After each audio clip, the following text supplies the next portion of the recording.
SEER Foundation for the Blind. You're watching one paper MCQ service exam preparation class from the platform of SEER Foundation for the Blind. बिस्मिल्लाहिर्रहमानिर्रहीम। अस्सलाम वालेकुम aspirants. उम्मीद करते हैं कि सब खैरियत से होंगे।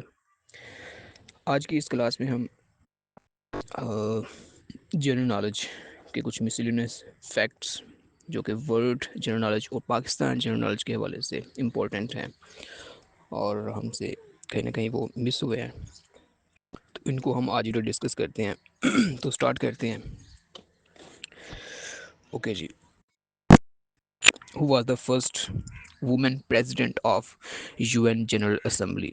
ठीक है, यूएन जनरल असम्बली की पहली खतून प्रेसिडेंट कौन थी? इनका नाम है विजया लक्ष्मी पंडित। ठीक है, विजया लक्ष्मी पंडित। दूसरा नेक्स्ट है जी, first president of Chinese Republic.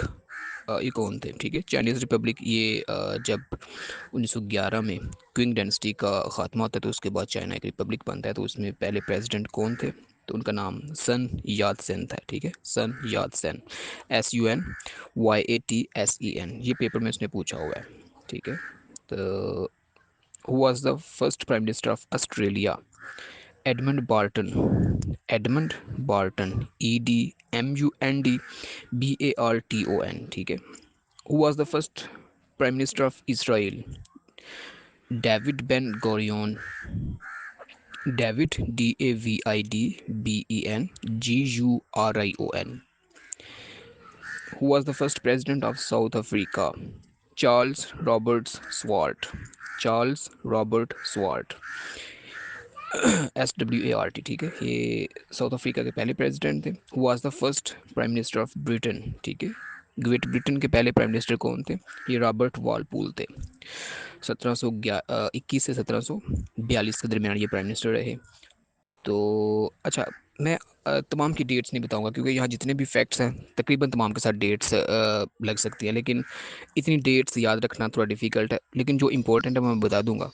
और अदरवाइज़ अगर आप खुद इनको करना चाहें तो आप इन इवेंट्स की और इन फिगर्स के साथ जो डेट्स एसोसिएटेड हो सकती हैं आप इनको चेक कर सकते हैं। ठीक है, अदरवाइज़ आपने इनके नाम याद रखने हैं। ठीक है, उसके बाद यूएसए के पहले प्रेसिडेंट जॉर्ज वाशिंगटन, आपको पता है। बांग्लादेश के शेख मुजीबुर रहमान थे। और रशिया के पहले प्रेसिडेंट कौन थे?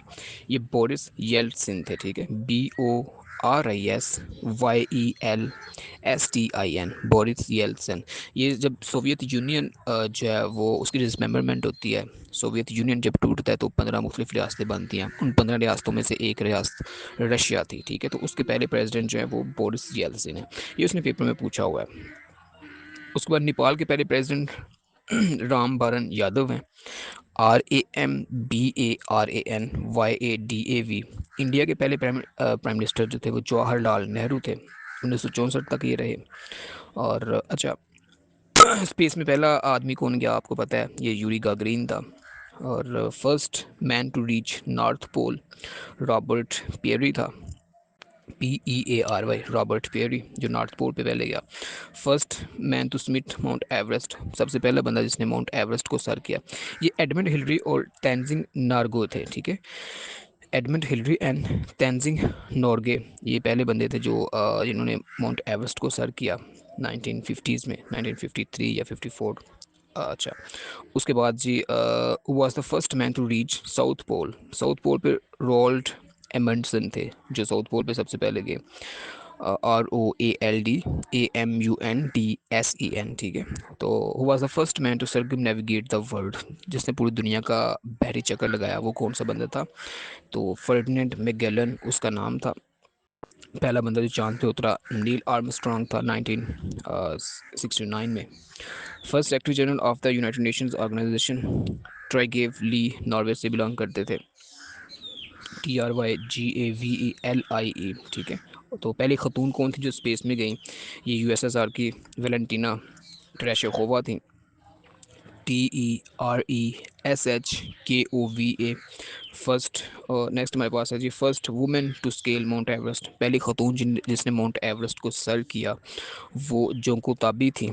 JUNKOTABEI। ठीक है, तो first women prime minister of the world ये श्रीलंका की सिरिमावो बंदरायनके थी। SI RIMAVOBANDARANAIKE।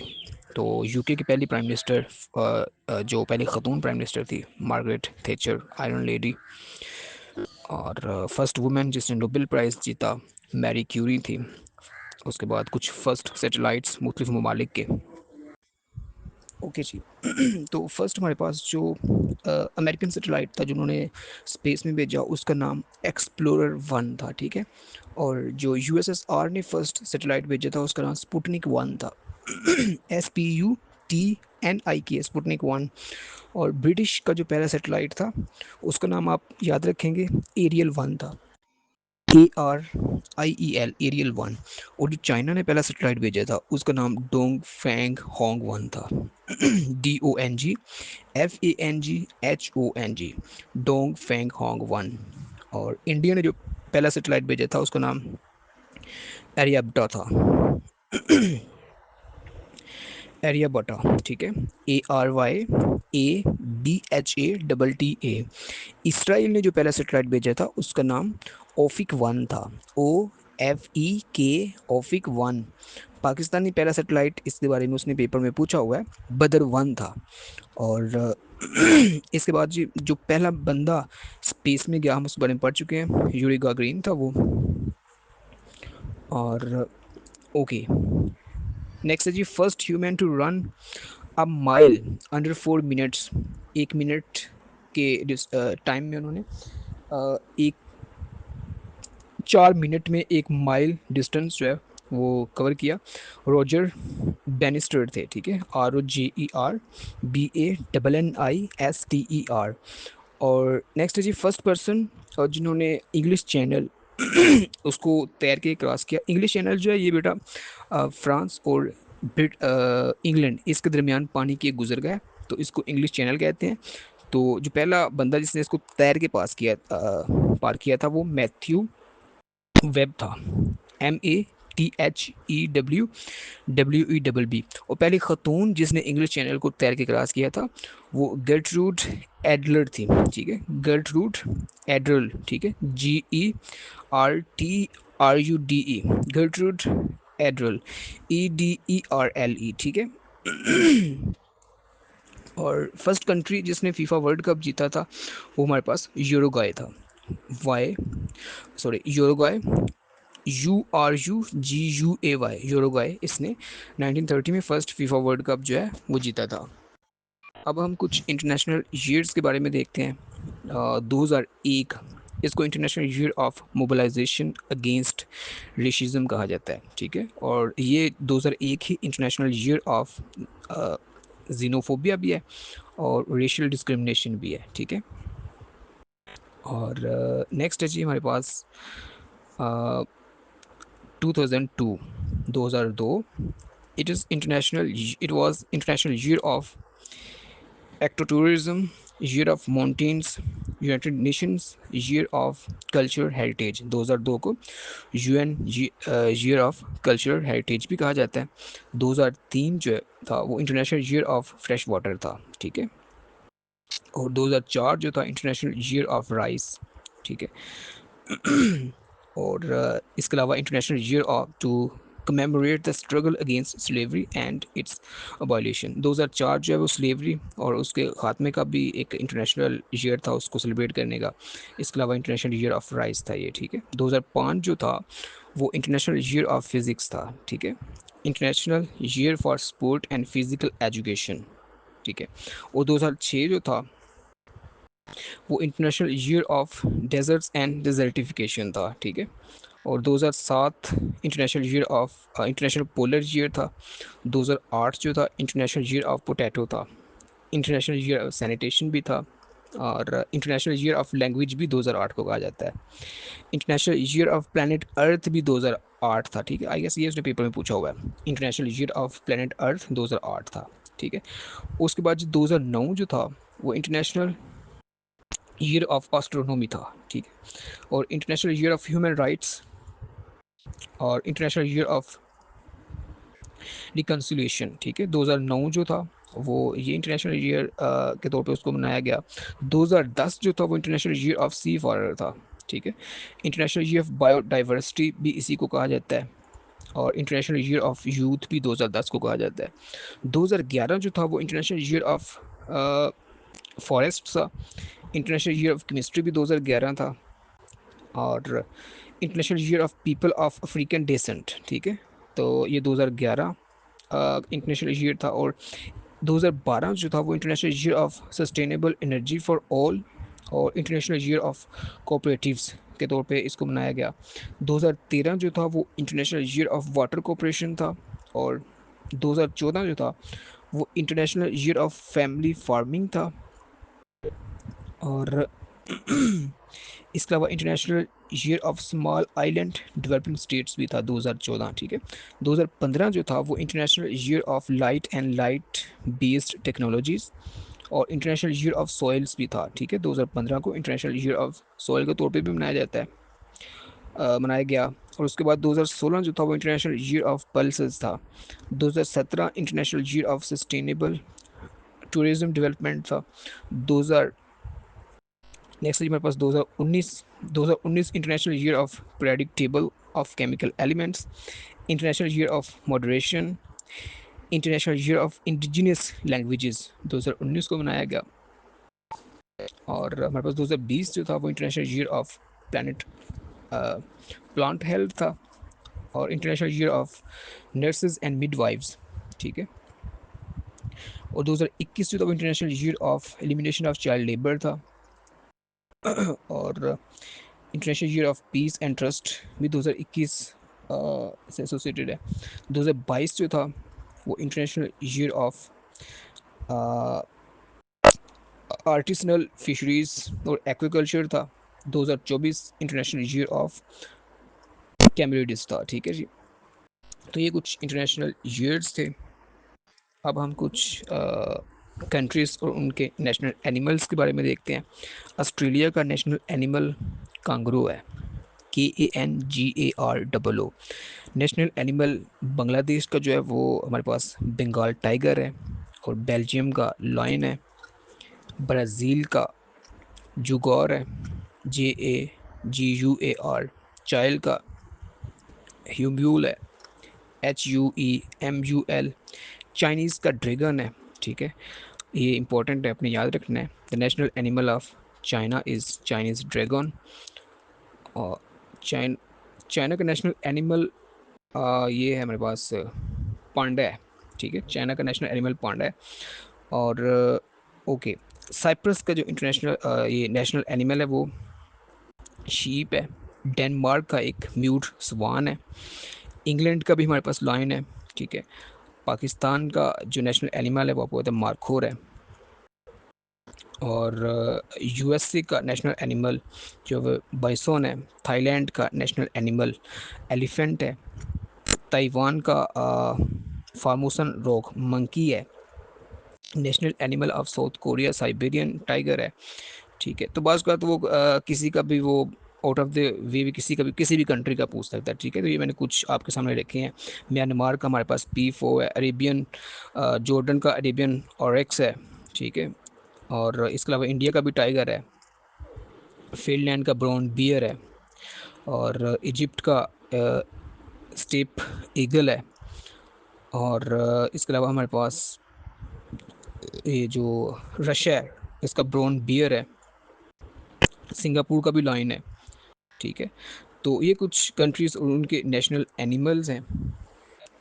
नेक्स्ट है जी हमारे पास अच्छा, ये जो जेरूसलम में डोम ऑफ रॉक है, ठीक है, ये मुस्लिम और ज्यूज़ क्रिश्चियन तीनों के लिए इम्पोर्टेंट है। तो इसको कंस्ट्रक्ट किसने किया था? ये वलीद बिन अब्दुल मलिक ने इसको कंस्ट्रक्ट करवाया था, जो उमय्यद डायनेस्टी से बिलोंग करते थे।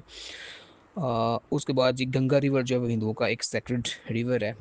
गोल्डन टेम्पल अमृतसर जो है ये सिखों के लिए इम्पोर्टेंट है। इसकी फाउंडेशन स्टोन हम पढ़ चुके हैं, हज़रत मियाँ मीर ने रखी थी।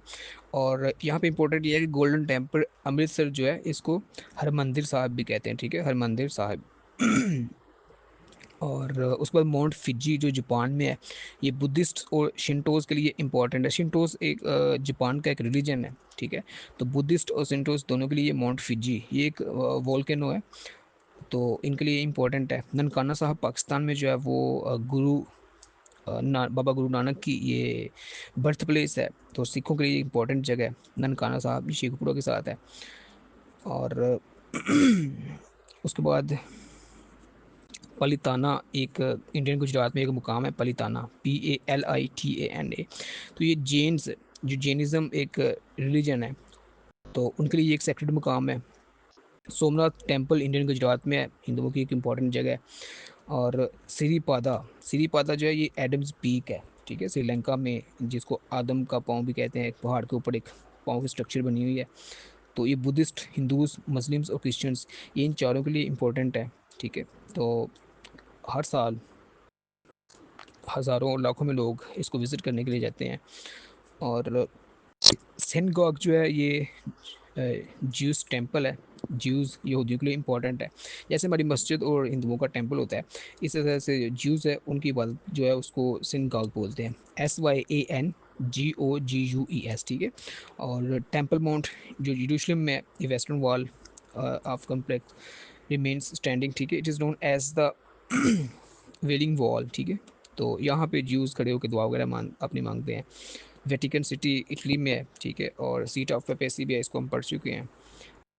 अच्छा, नेक्स्ट है जी, इंडिया में रेलवे का सिस्टम बकायदा तौर पे कब शुरू हुआ? ये इंडियन इंडो पाक हिस्ट्री में हम पढ़ चुके हैं। 1853 में ये कराची से रोहड़ी तक का ये एक ट्रैक बिछाया गया था। तो वो कौन सा कंट्री है जहाँ रेलवे स्टेशन नहीं है? फ़िलहाल तो वो अफ़गानिस्तान है। और ओके, सॉरी, ये जो कराची से कोटरी तक था, ये 1861 में ये बनाया गया था। तो ऑपरेशन जो स्टार्ट किया गया इंडिया में रेलवे जो स्टार्ट की गई थी, वो ऑपरेशन 1853 में स्टार्ट किया गया था। ओके। नेक्स्ट है कुछ फेमस पोइट्स हैं, उनके बारे में पूछा जाता है। तो विलियम शेक्सपियर जो वो इंग्लिश पोइट है और एक प्ले राइट है। TS इलियट, ये American based British poet and play right हैं, ठीक है। वॉल्ट वाइटमैन, ये अमेरिकन पोइट है। और एमिली डिकिंसन भी अमेरिकन पोइट है।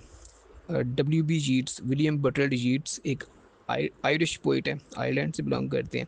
एडगर अलान पो अमेरिकन पोइट है। जॉन कीट्स के बारे में उसने पेपर में पूछा हुआ है, इंग्लिश रोमांटिक लिरिक पोइट है।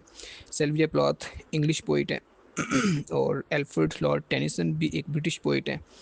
बुल्ले शाह पंजाबी पोइट है। वारिस शाह एक पंजाबी सूफी पोइट है, चिश्ती ऑर्डर से बिलोंग करते हैं। और सुल्तान बाहू एक सूफ़ी मिस्टिक और पंजाबी पोइट है। और मियाँ मोहम्मद बख्श जो है, ये भी एक पंजाबी शायर हैं। हिंदू को और पोठवाड़ी ज़ुबान में इन्होंने शायरी किया। ख्वाजा गुलाम फरीद जो है, ये भी एक पोइट है। कोट इनके बारे में पूछा, ये कहाँ से बिलोंग करते हैं? तो ख्वाजा गुलाम फरीद जो है वो कोट मिठन से बिलोंग करते हैं। मुनीर अहमद न्याजी एक उर्दू और पंजाबी दोनों ज़ुबानों के एक पोइट हैं, ठीक है। तो अच्छा, नेक्स्ट हम देखते हैं इंटरनेशनल डेकेड्स, ठीक है। जिस तरह से हमने इंटरनेशनल ईयर्स देखे थे, इस तरह कुछ इंटरनेशनल डेकेड्स हैं हमारे पास। 2001 से 2010 का जो डेकेड था, वो international decade for eradication of colonialism, ठीक है। तो decade to roll back malaria in developed countries. और पर्टिकुलरली ये अफ्रीका की बात कर रहा है। और ये international decade for culture of peace and non violence भी था, 2001 से 2010 तक। नेक्स्ट है 2003 से 2012 का जो एक डेकेड था, वो यूनाइटेड नेशंस लिटरेसी डेकेड था, जिसका थीम था एजुकेशन फॉर ऑल। 2005 से 2014 तक का जो डेकेड था, वो United Nations decade of education for sustainable development, ठीक है। और 2005 से 2015 तक का जो डेकेड था, इंटरनेशनल डेकेड फॉर एक्शन था, वाटर फॉर लाइफ इसका थीम था। 2006 से 2016 का decade recovery and sustainable development of the affected regions, ठीक है। और उसके बाद जी 2008 से 2017 का जो डेकेड था, वो second United Nations decade for eradication of poverty था ये, ठीक है। 2010 से 2020 का जो डेकेड था, इंटरनेशनल ये United Nations decade for deserts and fight against desertification था, ये इसका थीम था। और 2011 से 20 का जो डेकेड था, वो decade of action for road safety, ठीक है। United Nations decade on biodiversity भी था ये। 2014 से 24 का जो डेकेड था, United Nations decade of sustainable energy for all, ठीक है। 2015 से 2024 international decade for people of African descent, ठीक है। और ओके, 2016 से 2025 United Nations decade of action on nutrition, ठीक है। और 2018 से 2028 का जो डेकेड था, international decade for action water for sustainable development. ये कुछ इस तरह से कि इसमें वो आपसे पूछ सकता है कि ये फ़लाँ से फ़लाँ तक का जो टाइमलाइन का डेकेड था ये किसके लिए था, ठीक है। तो 2005 से 2015 का इंपॉर्टेंट है, international decade for action water for life, ठीक है। और international UN national literacy decade 2003 से 2012 एजुकेशन फॉर ऑल, ये भी इंपॉर्टेंट है, ठीक है। और 2021 से 2030 तक का United Nations decade of ocean science for sustainable development, ठीक है। और 2022 से 2032 का जो डेकेड है वो international decade of indigenous people इसके तौर पे इसको कहते हैं। अब कुछ इंपॉर्टेंट बिल्डिंग्स हैं उनके बारे में हम देखते हैं कि ये किधर है। जैसे बुर्ज खलीफा जो है ये दुबई में है, दुनिया की सबसे ऊंची बिल्डिंग है ये। एफिल टावर जो है ये पेरिस में है, फ्रांस में। और इसके अलावा बिग बैन, ठीक है, बिग बैन जो है ये एक क्लॉक टावर है, ये लंदन में है, इंग्लैंड में। सीएन टावर के बारे में उसने पेपर में पूछा हुआ है, ये टोरंटो में है, कनाडा में। और लीनिंग टावर ऑफ पिसा इसके बारे में पूछा हुआ है, इटली में है। और इसके अलावा के एल टावर के बारे में पूछा हुआ, ये ट्विन टावर है, कोलालमपुर मलेशिया में है, ठीक है। KUALALUMPUR ये मलेशिया में है। और इसके अलावा जी हमारे पास आता है स्काई टावर। स्काई टावर जो है ये ऑकलैंड में है, न्यूजीलैंड में। और इसके अलावा पूछता है कि स्टैचू ऑफ लिबर्टी के बारे में हम पढ़ चुके हैं, न्यूयॉर्क में है, फ्रांस ने गिफ्ट किया था। कोलोजियम के बारे में वो पूछता है, ये एक स्टेडियम है, पुराने ज़माने का बना हुआ है। रोमन जब रोमन अम्पायर थी उस दौर का ये कोलोजियम एक स्टेडियम टाइप बना हुआ है, ठीक है। तो ये रोम इटली में मौजूद है। इसके अलावा हैगिया सोफिया के बारे में पूछता है। हैगिया सोफिया बेसिकली एक चर्च था, ठीक है। और तो इसको एक क्रिश्चियन का एक बहुत बड़ा ये चर्च था। तो जब फॉल ऑफ कंस्टेंटिनोपल होता है, ये इस्तांबुल में है ना, तो जब इस्तांबुल मुसलमानों के कब्ज़े में आता है, उसको कंस्टेंटिनोपल पर कहते थे तब 1453 में। तो उसको फिर ऑटोमान इसको मस्जिद में तब्दील कर देते हैं। तो ये तकरीबन 500-600 साल तक एक मस्जिद रहती है। उसके बाद 1935 में मुस्तफ़ा कमाल अतातुर्क इसको म्यूज़ियम में तब्दील कर देते हैं। तो उसके बाद फिर रजब तैयब उर्दगान ने रिसेंटली इसको मस्जिद में कन्वर्ट कर दिया। तो पूछते हैं ये किधर है, तो ये इस्तांबुल में है, ठीक है। हैगिया सोफिया जिसको आया सोफिया भी कहते हैं, ये इस्तांबुल में है। इसके अलावा ब्लू मॉस्क ये भी इस्तांबुल में है। क्रिस्ट द रिडीमर, ठीक है, ये एक स्टैचू है, ठीक है। तो ये रियो डी जनेरियो में है, ब्राज़ील में। इसके अलावा बकिंगम पैलेस जो ऑफिशियल मीटिंग के लिए यूज़ किया जाता है, ये लंदन में है। और great pyramid of Giza Egypt में है। तो ये एक फ़िरौन था खुफू नाम का, KHUFU, ठीक है। तो उसका ये मकबरा है, ग्रेट पिरामिड ऑफ गिज़ा। तो उसके अलावा लीनिंग टावर ऑफ पिसा इटली में इसके बारे में पूछता है। गोल्डन गेट ब्रिज जो है तकरीबन 1.6 किलोमीटर इसकी लेंथ है। तो ये सैन फ्रांसिस्को में है, ठीक है, USA में। इसके अलावा एक्रोपोलिस ऑफ एथेंस, ये ग्रीक एक स्ट्रक्चर थी, पुराने ज़माने की बनी हुई। तो ये एथेंस ग्रीस में मौजूद है। और इसके अलावा एफिल टावर पेरिस में, इसके बारे में सिडनी ओपेरा हाउस, ठीक है, ये सिडनी में है। तो ये कुछ बिल्डिंग्स थी जिनके बारे में वो आपसे पेपर में पूछ सकता है।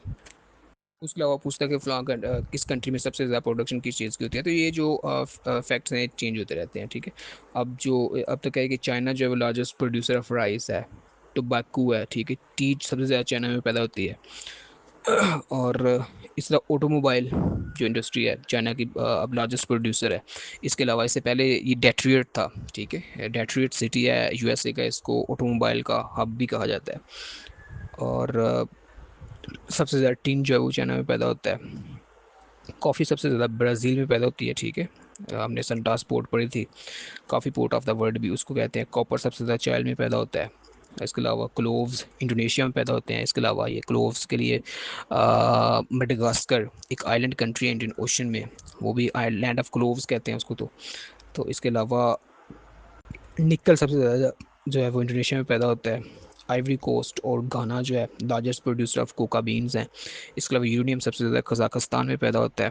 मैक्सिको में सबसे ज़्यादा सिल्वर पैदा होता है। इसके अलावा हमारे पास पेरू जो है वो कोका लीव सबसे ज़्यादा पैदा करता है। क्रूड ऑयल सबसे ज़्यादा रशिया में आता है, रशिया में पैदा होता है। और बार्ले जो है ये भी सबसे ज़्यादा रशिया में पैदा होता है। क्रोमाइट साउथ अफ्रीका में सबसे ज़्यादा पैदा होती है। और रबर, नेचुरल रबर जो है सबसे ज़्यादा थाईलैंड में पैदा होती है। Afghanistan largest producer of opium है। इसके अलावा यूएसए की बात करें तो एलुमिनियम सबसे ज़्यादा यूएसए में होता है। और इसके अलावा ये जो लार्जेस्ट प्रोड्यूसर ऑफ पेट्रोलियम भी यूएसए है। ठीक है, सोलर एनर्जी सबसे ज़्यादा चाइना पैदा करता है।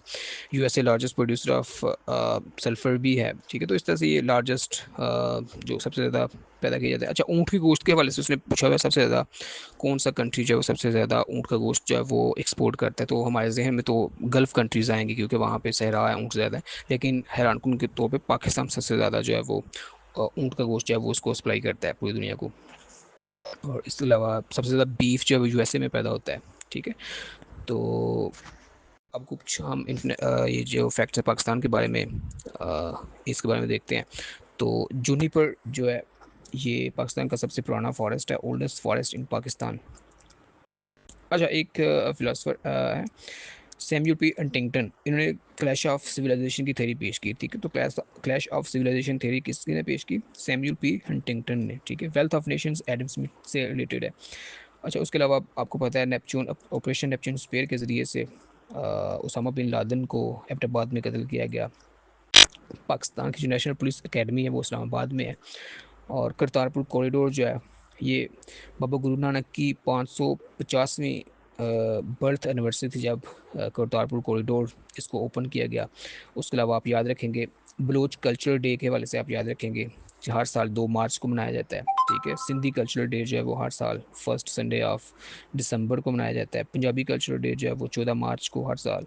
और सिंदूर पोलो फेस्टिवल है, एक एक्सपोर्ट फेस्टिवल है जो 7 से 9 जुलाई को शंदूर पोलो ग्राउंड चित्राल में होता है ये। ठीक है, और इसके अलावा कराची जो है पेरिस ऑफ एशिया इसको कहते हैं, बढ़ चुके हैं। पाकिस्तान क्लाइमेट चेंज एक्ट जो है 2017 में पास हुआ। ठीक है, पाकिस्तान में कम्युनिस्ट पार्टी 1954 में बैन कर दी गई।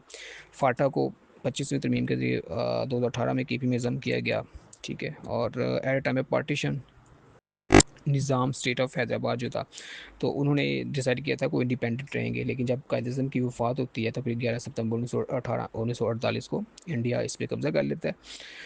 उसके बाद जी पाकिस्तान में जजेस कौन अपॉइंट करता है? जुडिशल कमीशन ऑफ पाकिस्तान जजेस जो है वो अपॉइंट करता है। और पाकिस्तान तहरीक इस्तिकलाल पार्टी ये किसने लॉन्च की थी? ये एयर मार्शल असगर खान ने लॉन्च की थी। पाकिस्तान रेड क्रिसेंट सोसाइटी जो है ये 20 दिसंबर 1947 को इसकी बुनियाद रखी गई। और पाकिस्तान का स्टैंडर्ड टाइम जो है वो 5 hours ahead of Greenwich time, यानी कि यूके से हमारा टाइम जो है 5 घंटे आगे है। ठीक है, और अच्छा पाकिस्तान में सिर्फ अभी तक 2 डिप्टी प्राइम मिनिस्टर्स आए हैं। अभी तो इसहाक डार डिप्टी प्राइम मिनिस्टर चल रहे हैं। इससे पहले चौधरी परवेज़ इलाही पीपल्स पार्टी के दौरे हुकूमत में 2010 के बाद ये बने थे डिप्टी प्राइम मिनिस्टर। पाकिस्तान के पहले deputy prime minister Chaudhry Pervaiz Elahi थे और दूसरे हमारे पास ये इसहाक डार साहब हैं। अच्छा उसके बाद है जी first dry port of Pakistan was built in Lahore. ठीक है, 1974 में ये तमीर की गई। तो उसके बाद FIA जो है ये हम पढ़ चुके हैं, जुल्फ़िकार अली भुट्टो ने ये बनाई। और पाकिस्तान में पहले जो प्रोविंशियल इलेक्शंस थे ये 1953 में हुए थे पंजाब में। और उसके बाद जी हबीब बैंक लिमिटेड जो है इसने पाकिस्तान को 80 मिलियन रुपीज़ का लोन दिया था कायद-ए-आज़म की रिक्वेस्ट के ऊपर, क्योंकि रिज़र्व बैंक जो था इंडिया में उसने पाकिस्तान को इसका शेयर देने से इनकार कर दिया था। तो फिर हबीब बैंक लिमिटेड जो था इसने 80 मिलियन रुपए दिए थे। और उसके बाद है जी गवर्नर जनरल बनने से पहले ख्वाजा नाज़िमुद्दीन जो थे वो चीफ मिनिस्टर थे ईस्ट पाकिस्तान के। ठीक है, Pakistan international flights taken by PIA। ठीक है, तो सबसे पहली फ़्लाइट जो पाकिस्तान इंटरनेशनल एयरलाइंस की हुई ने उड़ान भरी 1 फरवरी 1955 को। अच्छा, उसके बाद डॉक्ट्राइन ऑफ नेसेसिटी के हवाले से अगर पूछता है कि ये केस था मौलवी तमीज़ुद्दीन वर्सेस स्टेट। ठीक है, तो उसमें ये जो थे जस्टिस मुनीर इन्होंने ये डॉक्ट्राइन ऑफ नेसेसिटी जो है इंट्रोड्यूस करवाई। और पाकिस्तान में ओके नेक्स्ट ये Maharaja of Kashmir signed so called instrument of accession to India 26 October 1947 हम इसको पढ़ चुके हैं। पाकिस्तान का स्टैंडर्ड टाइम जो है ये किसने सजेस्ट किया था? इंपॉर्टेंट है, पेपर में उसने पूछा हुआ है। ठीक है, ये प्रोफेसर मोहम्मद अनवर थे, उन्होंने पाकिस्तान का स्टैंडर्ड टाइम जो है ये सजेस्ट किया था। और national flag of Pakistan Amiruddin Kidwai ने डिज़ाइन किया था। अच्छा, कायद अज़म की वफ़ात के बाद मुस्लिम लीग के सदर कौन बने? इंपॉर्टेंट क्वेश्चन है। चौधरी खलीकुज़्ज़मान सदर बने थे 1948 में कायद अज़म की वफ़ात के बाद। तो पाकिस्तान में दुनिया में सबसे ऊंची एटीएम मशीन जब इंस्टॉल की है नेशनल बैंक की, ये सोस नामी विलेज है खुजराब पास के पास, तो वहाँ पे ये इंस्टॉल की गई है। एटीएम के हवाले से उसने पेपर में पूछा हुआ है इसकी एब्रीविएशन क्या है, तो इसकी एब्रीविएशन है ऑटोमेटेड टेलर मशीन। ठीक है, एटीएम ऑटोमेटेड टेलर मशीन को कहते हैं। तो ये 16,007 फीट की बुलंदी के ऊपर सबसे हाईएस्ट ये पाकिस्तान में नेशनल बैंक ने लगाई है सोस नामी विलेज में, गिलगित बल्तिस्तान में खुजराब पास के करीब।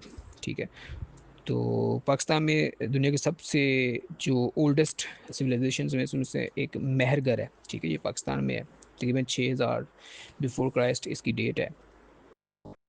तो ओके, उसके बाद rare species of blind dolphin जो है आपको पता है ये इंडस रिवर में पाई जाती है। खैबरा साल्ट माइन पाकिस्तान में है, जेलम में, दुनिया की दूसरी बड़ी नमक की कान है।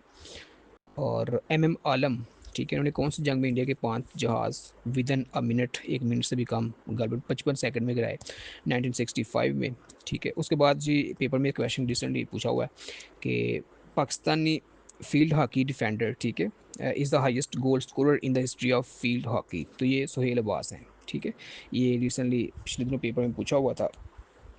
ग्वादर पोर्ट जो है ये स्ट्रेट ऑफ हॉर्मूज़ के नज़दीक है। ठीक है, स्ट्रेटेजिक स्ट्रेट ऑफ हॉर्मूज़ इसके करीब तरीन है। और command and staff college of Pakistan army ये किधर है? ये कोयटा में है। ठीक है, और फ्लाइंग बर्ड ऑफ एशिया किसको कहा जाता है? फास्टेस्ट मैन ऑफ एशिया भी इन्हीं को कहा जाता है। ये एथलीट अब्दुल खालिक हैं। ठीक है, एथलीट अब्दुल खालिक हैं, इनको फ्लाइंग बर्ड ऑफ एशिया भी कहा जाता है और फास्टेस्ट मैन ऑफ एशिया भी कहा जाता है। लार्जेस्ट रिवर ऑफ बलूचिस्तान की बात करें तो हमारे पास हिंगोल रिवर है। ठीक है, रिवर्स के बारे में हम पढ़ेंगे, पाकिस्तान के रिवर्स और जो ठीक है, और इसके अलावा जी पाकिस्तान का रकबे के लिहाज से सबसे बड़ा सिटी सबसे बड़ा डिस्ट्रिक्ट कौन है? ये चागी है हमारे पास। सेनेटर में पाकिस्तान में जो सेनेटर मुंतखब किया जाता है 6 साल के लिए मुंतखब किया जाता है, और एम 5 साल के लिए मुंतखब किया जाता है। पाकिस्तान में पहले चेयरमैन सेनेट का नाम क्या है? ये हबीबुल्ला खान थे। ठीक है, first chairman senate of Pakistan जब 1973 में सेनेट बनाया गया तो फर्स्ट चेयरमैन हबीबुल्ला खान थे। ठीक है, और पाकिस्तान में प्रेसिडेंट अगर मौजूद ना हो, ठीक है, तो चेयरमैन सेनेट जो मुल्क के एक्टिंग प्रेसिडेंट होते हैं। ठीक है, नेशनल असम्बली की मुद्दत मियाद 5 साल है पाकिस्तान में, और पाकिस्तान की नेशनल असम्बली का अजलास 130 दिनों के दरमियान होना ज़रूरी है। कम से कम 130 दिन का वक्फा हो सकता है। ठीक है, तो इसेंशियल 130 दिन में, एक साल में ये इजलास होना ज़रूरी है। ठीक है, और पाकिस्तान में जो नेशनल असम्बली में, इसमें मिनॉरिटीज़ की कितनी सीटें हैं हम पढ़ चुके हैं। ये कॉन्स्टिट्यूशन वाले पोर्शन में 10 सीट्स हैं, वुमेन के लिए 60 सीट्स हैं। ठीक है, तो फर्स्ट जनरल इलेक्शन पाकिस्तान में कब हुए थे? ये 7 दिसंबर 1970 को हुए थे, हम पढ़ चुके हैं। और ओके, फेडरल शरीयत कोर्ट जो है इसमें कितने जज होते हैं? इसमें 8 मुस्लिम जज होते हैं जी। फेडरल शरीयत कोर्ट जो है इसमें फेडरल शरीयत कोर्ट में 8 जज होते हैं। ठीक है, तो इन 8 जजों में से 3 जो है वो उनका आलिम होना ज़रूरी है। ठीक है, जो उनके पास फ़िक़्ह का इल्म होना ज़रूरी है, इस्लामिक लॉ के ऊपर इनकी ग्रिप होना ज़रूरी है। ठीक है, 8 में से 3 की कम से कम। तो अच्छा, ओके जी, उसके बाद पाकिस्तान का हाईएस्ट सिविल अवार्ड जो है वो निशान पाकिस्तान है। कैप्टन सरवर शहीद फर्स्ट रेसिडेंट ऑफ निशान हैदर है, और लास्ट जो है अभी तक हवालदार लालक जान शहीद है। ठीक है, उसके बाद कुछ कॉलेजेस और यूनिवर्सिटीज़ के बारे में इसने पूछा हुआ है कि ये यूनिवर्सिटीज़ किधर हैं। ठीक है, तो Lahore college for women university, ठीक है, ये डेफिनेटली नाम से ज़ाहिर है लाहौर में है। और university of veterinary and animal science, ठीक है, ये किधर है? ये भी लाहौर में है। Forman Christian college FC college, ये भी लाहौर में है। King Edward medical college university Lahore में है। ये किनार्ड कॉलेज फॉर वुमेन, ये भी लाहौर में है। और यूनिवर्सिटी ऑफ मैनेजमेंट साइंसेस, ये भी लाहौर में है। और यूनिवर्सिटी ऑफ साउथ एशिया किधर है? ये भी लाहौर में है। University of engineering and technology UET, ये भी लाहौर में है। और नमल यूनिवर्सिटी किधर है? ये इस्लामाबाद में है। क्योंकि ये मैं इसलिए यहाँ पे मेंशन कर रहा हूँ क्योंकि उसने बाज़ का पूछा होता है इन यूनिवर्सिटीज़ के बारे में भी, ठीक है। यूनिवर्सिटी ऑफ एरिड एग्रीकल्चर, ये उसने पार्ट्स पेपर में पूछा हुआ है कि एरिड यूनिवर्सिटी किधर है, ठीक है। एरिड एग्रीकल्चर यूनिवर्सिटी ये रावलपिंडी में है। यूनिवर्सिटी ऑफ एग्रीकल्चर आपको पता है फैसलाबाद में है। नेशनल टेक्सटाइल यूनिवर्सिटी भी फैसलाबाद में है। और निश्तर मेडिकल कॉलेज किधर है, ये मुल्तान में है। बहाउद्दीन ज़िक्रिया यूनिवर्सिटी ये भी मुल्तान में है। Khwaja Farid university of engineering and information technology ये रहीम यार खान में है, ठीक है। गवर्नमेंट यूनिवर्सिटी के हवाले से उसने पेपर में पूछा हुआ है, ये डेरा इस्माइल खान में है। गिफ्ट यूनिवर्सिटी गुजरांवाला में है। और university of engineering and technology ये एक तो लाहौर में कैंपस है, दूसरा इसका टेक्सिला रावलपिंडी में इसका कैंपस है, ठीक है। उसके बाद advisory council of Islamic ideology, इसको रीडिज़ाइन किया गया as council of Islamic ideology, ठीक है। पहले इसका नाम था advisory council of Islamic ideology, तो फिर इसका नाम चेंज करके काउंसिल ऑफ इस्लामिक आइडियोलॉजी रखा गया इन आर्टिकल 228 ऑफ 1973 कॉन्स्टिट्यूशन। तो first chairman council of Islamic ideology जो थे वो जस्टिस अबू साले मोहम्मद अकरम थे 1962 से 64 के दरमियान, ठीक है। First chairman of council of Islamic ideology justice Abu साले मोहम्मद अकरम थे, ठीक है। और मिनिमम जो इस्लाम काउंसिल ऑफ इस्लामिक आइडियोलॉजी के मेंबर्स की तादाद 8 होनी चाहिए और इसमें कम अज़ कम हमारे पास जो है वो 2 सिटिंग रिटायर्ड जज होने चाहिए और एक खतून मेंबर इसमें होनी चाहिए, ठीक है। और ओके जी, नेक्स्ट है जी एफआईआर का क्या मतलब है। ये फर्स्ट इन्फॉर्मेशन रिपोर्ट होती है। एसएचओ स्टेशन हाउस ऑफिसर होता है, ठीक है। और पुलिस ऑर्डर जो है ये परवेज़ मुशर्रफ के दौर में 2002 में इसका नफाज अमल में लाया गया। इससे पहले जो था ये जो जितना लॉ एंड ऑर्डर की सूरत हाल थी ये असिस्टेंट कमिश्नर के अंडर होती थी और जो एएसपी होते थे वो भी असिस्टेंट कमिश्नर के अंडर होते थे। फिर 2002 में ये इनको अलहदा कर दिया गया, ठीक है। उनको अलहदा अख्तियारात मिल गए पुलिस को। तो ओके, तो अच्छा नेक्स्ट इंपॉर्टेंट है जी highest award of bravery in the police service of Pakistan. ये कायद अज़म पुलिस मेडल है, ठीक है। ये हाईएस्ट अवार्ड है कायद अज़म पुलिस मेडल, ये पुलिस का हाईएस्ट अवार्ड है, ठीक है। और नेक्स्ट इंपॉर्टेंट है, उसने पेपर में पूछा हुआ है फर्स्ट वुमेन पुलिस स्टेशन ये कहाँ सेट किया गया, तो ये इस्लामाबाद में सेट किया गया, ठीक है। First women police station. और अच्छा नेक्स्ट कुछ किताबें हैं उनके बारे में उसने पूछा हुआ है। स्वदेशी रेल ये पेपर में आया हुआ है, ये किसने लिखी हुई थी स्वदेशी रेल, ये शौकत थानवी ने लिखी थी। Politics and state in Pakistan Mohammad Waseem ने लिखी हुई है, ठीक है। पेपर में ये पूछा हुआ है। काजी जी ये एक बुक है, शौकत थानवी ने लिखी हुई है। 5000 ईयर्स ऑफ पाकिस्तान, ठीक है, ये व्हीलर REM व्हीलर WHEELER इसने लिखी हुई है। अर्ली इंडिया एंड पाकिस्तान ये व्हीलर मोर्टिमर ने लिखी हुई है, ठीक है। Author of daughter of East ये पेपर में आया हुआ है, ठीक है। अच्छा the freedom of the our freedom fighters Ghulam Ali Allana ने लिखी हुई है। Indo Pakistani conflict Russell Brines ने लिखा हुआ है। Ulama in politics is written by Ishtiaq Hussain Qureshi.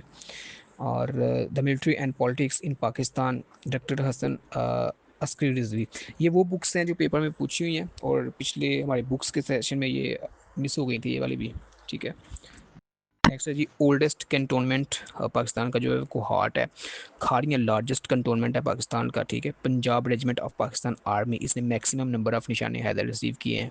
Headquarter of Pakistan army आपको पता है रावलपिंडी में है। पाकिस्तान नेवी का हेडक्वार्टर इस्लामाबाद में है और पाकिस्तान एयरफोर्स का हेडक्वार्टर चकलाला रावलपिंडी में है, ठीक है। The highest official rank in air force air marshal होता है। और डिफेंस डे आपको पता है 6 सितंबर को हर साल मनाया जाता है। और ओके इसके बाद पाकिस्तान नेवी का हाईएस्ट जो रैंक है वो एडमिरल है। और ओके नेक्स्ट है जी ख्वाजा गुलाम फरीद जो है वो सूफ़ी पोइट हैं पंजाब के। चिश्ती निज़ामी सूफ़ी आर्डर से बिलोंग करते थे, ठीक है। ये आपने याद रखना है। कोट मिठन से थे ये और ये चिश्ती निज़ामी सूफ़ी आर्डर से तल्लुक़ रखते थे। और फरीदुद्दीन मसूद गंजशकर जो थे ये भी पंजाबी पोइट हैं, ठीक है। और नेक्स्ट है जी हमारे पास ओके हज़रत बहाउद्दीन ज़करिया मुल्तानी ये सोहरवर्दी आदर्श से बिलोंग करते थे। और ओके मुल्तान को सिटी ऑफ सेंट्स कहा जाता है। हज़रत इमाम बरी का मज़ार जो है वो इस्लामाबाद में है, ठीक है। और नेक्स्ट है जी हमारे पास कुछ फसलें हैं, ठीक है। पीरियड ऑफ रबी सीज़न जो है ये अक्टूबर से मई तक है। वीट इनमें से जो है एक रबी क्रॉप है, ठीक है। और ग्राउंडनट, बाजरा, बार्ले, वीट, ये खरीफ क्रॉप्स की एग्जांपल्स हैं। खरीफ क्रॉप जो है ये ये ग्राउंडनट, बाजरा, बार्ले और ये जो वीट है ये रबी क्रॉप्स की ये मिसालें हैं। और इसके अलावा जी जो खरीफ क्रॉप है इनका सीज़न जून से सितंबर के दरमियान होता है। और शुगर कैन, ठीक है, राइस, मेज़, ये खरीफ की एग्जांपल्स हैं। तो ये कुछ इंपॉर्टेंट हमारे पास फैक्ट्स थे पाकिस्तान के हवाले से और इंटरनेशनल के हवाले से। ये हमारे पास कुछ जनरल नॉलेज और कुछ फैक्ट्स थे, ठीक है। ये हमारे जो लेक्चर्स थे उसमें ये चीज़ें मिस हुई थी, तो ये हमने इधर मेंशन कर दिए हैं। तो ओके, इनको अपने नोट्स में शामिल कीजिए। ओके जी, अल्लाह हाफिज़। सीयर फाउंडेशन फॉर द ब्लाइंड नाबीना अफराद की जदोजहद का मरकज़। बेशक इंसान के लिए वही है जिसकी वो कोशिश करता है। सूरह अन-नजम आयत 39। हम जदीद महारतें सीख कर बाइज्जत कारोबार और रोज़गार हासिल करके कौम की माशी बहाली का हिस्सा बनेंगे। सीयर फाउंडेशन के बारे में मालूमात हासिल करने के लिए विज़िट कीजिए हमारी वेबसाइट www.blindseer.org blindseer.org। हमसे रब्ता कायम करने के लिए contact@blindseer.org पर मेल कीजिए या फिर हमारे व्हाट्सएप नंबर 0370 530 7085 पर वॉइस या टेक्स्ट मैसेज सेंड कीजिए।